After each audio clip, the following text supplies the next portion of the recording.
Bonjour à toutes et à tous. Aujourd'hui, juste une petite vidéo pour vous présenter la sortie de mon dernier article publié dans Les mots de travers. Il a pour titre « À fleur de peau, ce que le corps endure avant les mots ». Dans ce texte, j'essaie de partir d'une question clinique simple, mais qui à mon sens reste délicate. Pourquoi le corps peut-il encore continuer à réagir alors même que la victime sait, comprend ou a déjà pu parler de ce qu'elle a vécu ?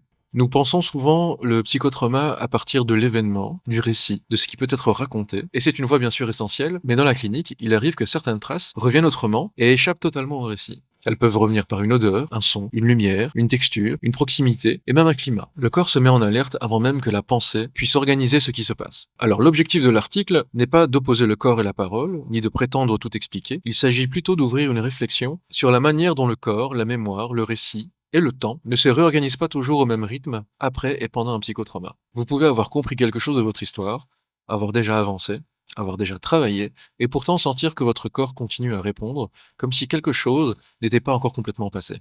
J'y aborde donc notamment la mémoire traumatique, les reviviscences, l'hypervigilance, l'interoception, la honte, la temporalité du trauma, et cette idée qui me semble importante, on n'accompagne pas un trauma en humiliant le corps. L'article est alors disponible dans Les mots de travers, je vous mets le lien dans la description. Je vous invite, si le sujet vous intéresse, à le lire tranquillement, à le partager si vous pensez qu'il peut être utile, et si le cœur vous en dit, me dire en commentaire ce que cette réflexion vous évoque, vos retours, vos nuances et vos questions sont les bienvenus, ça m'encourage, et j'y répondrai dans un nouvel article, ou pourquoi pas dans une nouvelle vidéo. Merci pour tout, et prenez soin de vous.